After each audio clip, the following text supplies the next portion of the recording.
these stadiums will not be at the World Cup. And in almost any other scenario, they would be top-tier stadiums for a tournament like this. The USA, Canada, and Mexico have plenty of options to choose from. And today, we'll take a closer look at the venues that were left out. The reasons, context, and details are all right here. We'll present exactly the same number of stadiums as those hosting matches at the 2026 World Cup, 16.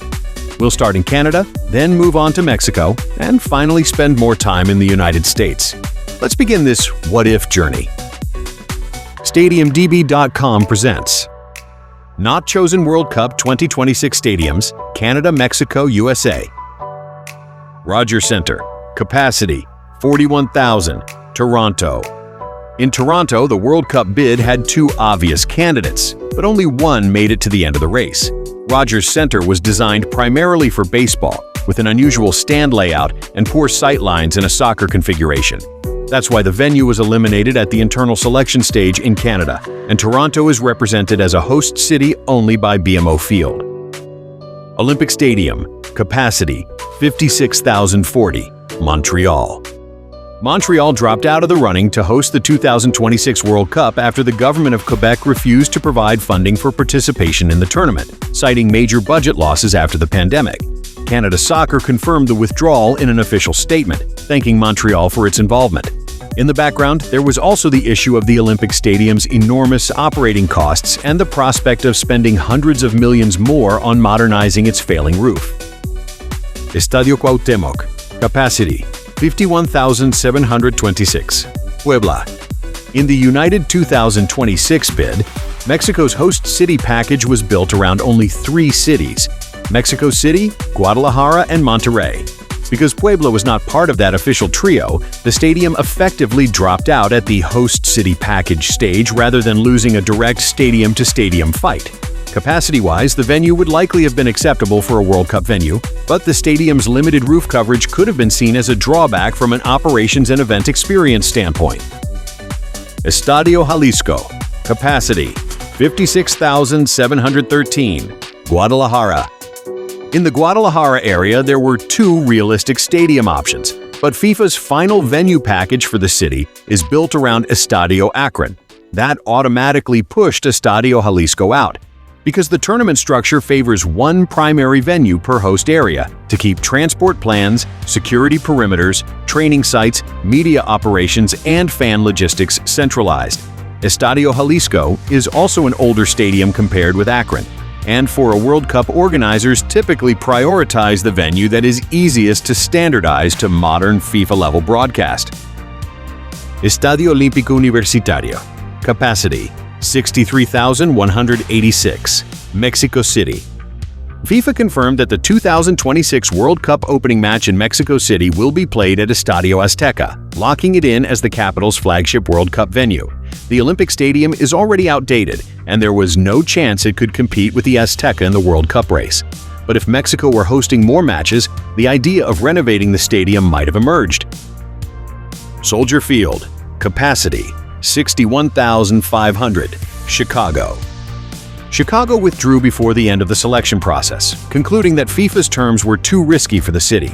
The key issue was the lack of clear guarantees from the federation. Opaque provisions and uncertainty over cost sharing could have burdened the city budget and taxpayers. Chicago officials also criticized FIFA's unwillingness to negotiate and its lack of flexibility in talks. State Farm Stadium, capacity 63,400, Glendale. Arizona pulled out of the 2026 World Cup race despite having an excellent stadium, because the problem was the conditions FIFA demanded from local authorities. The organization wanted full tax exemptions, broad freedom for currency movement, and key contracts to fall under Swiss law, raising concerns about financial risk for the Phoenix area. As a result, the bid was withdrawn before the final selection, leaving State Farm Stadium only as a venue for the Super Bowl, Copa America, and other major events. Northwest Stadium, capacity 64,000, Landover. Northwest Stadium was initially Washington's main candidate, but after a FIFA delegation visit, it quickly lost its front-runner status. The 1997 venue was deemed outdated, in need of major renovations, and it also faced logistical problems. Washington abandoned its standalone bid and joined Baltimore's campaign with matches at M&T Bank Stadium, leaving the capital only with the role of hosting fan events on the National Mall. Allegiant Stadium, capacity 65,000, Las Vegas. Las Vegas withdrew from the 2026 race due to a combination of technical issues at Allegiant Stadium and rising costs of meeting FIFA's requirements. The key problem was the retractable field tray, which turned out to be too narrow to provide the space around the pitch required by FIFA. Proposed fixes, removing sections of seating or adding grass outside the tray, were considered unrealistic within the available time frame. The second blow was financial. Before we go on, if stadiums are your thing, subscribe to the channel. More projects, analysis, and stories coming regularly. Paycor Stadium, capacity 65,515, Cincinnati. Cincinnati made it all the way to the final stretch of the race, but ultimately didn't make the group of 16 hosts. Paul Brown Stadium would have required corner reconstruction, the removal of about 1,800 seats, and the installation of a full-size natural grass pitch. Critics also pointed to limited supporting infrastructure, especially public transport and connections to the airport. The upgrades were only at the planning stage, which, given strong competition, may have tipped the scales against Cincinnati. US Bank Stadium, capacity 66,202, Minneapolis. Minneapolis withdrew from the 2026 World Cup race not because of the stadium, but because of the terms in the agreements with FIFA. The bid committee concluded it could not negotiate conditions that would protect the city and the community. FIFA would not agree to flexibility on cost issues, even though US Bank Stadium was ready to host as many as 6 matches. The city therefore chose to withdraw, announcing the decision the day before submitting the joint bid package. If the stadium in Minneapolis had been selected to host World Cup matches, it would have been one of the most unique venues thanks to its fully enclosed design. Lucas Oil Stadium, capacity 67,000, Indianapolis. Indianapolis did not even make it into the group of 2026 World Cup candidates, mainly because of the playing surface at Lucas Oil Stadium. The stadium has artificial turf, and FIFA requires natural grass only for the tournament, while earlier tests with temporary grass did not go well. The city did not pursue the idea of an expensive field conversion, and investing in a newer generation of artificial turf only confirmed that the venue's development path did not align with FIFA's requirements. M&T Bank Stadium, capacity 70,745, Baltimore. The joint Baltimore-Washington bid, with matches at M&T Bank Stadium and fan zones and side events in the capital, ultimately did not convince FIFA. Despite tailoring the proposal to FIFA's expectations, the Baltimore-DC duo did not make it into the list of cities selected for 2026. Local organizers openly criticized the lack of transparency in the process and highlighted the paradox that, for the first time in decades, the capital of the host country would not appear on the World Cup map at all. Caesars Superdome, capacity 73,208, New Orleans. New Orleans dropped out at an early stage mainly because of the Superdome's design. It has a fixed, closed roof, while FIFA preferred open venues with full conditions for growing natural grass. The pitch dimensions were also a problem, as they could not be adjusted without costly structural changes.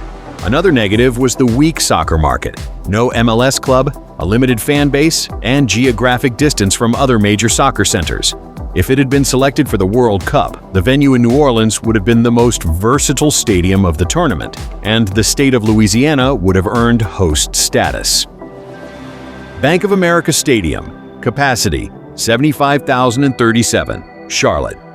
Charlotte appeared on the preliminary list of candidates for the 2026 World Cup, but quickly dropped out. Bank of America Stadium did not meet key FIFA pitch specification requirements, and the cost of adapting the venue was too high for the city to take on.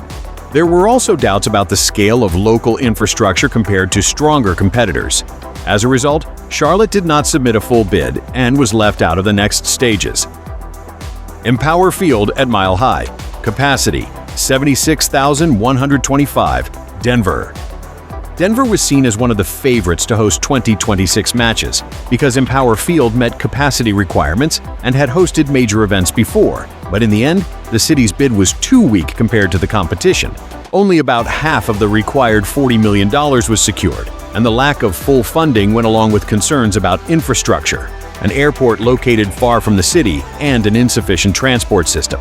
Despite arguments about the region's strategic location and soccer culture, other cities were chosen in the final lineup. And with that, we reached the end of our list. Which stadium do you think deserved World Cup matches the most? Let us know in the comments. And if you aren't already, feel free to subscribe and follow us on social media too. And in case we don't see you, good afternoon, good evening, and good night.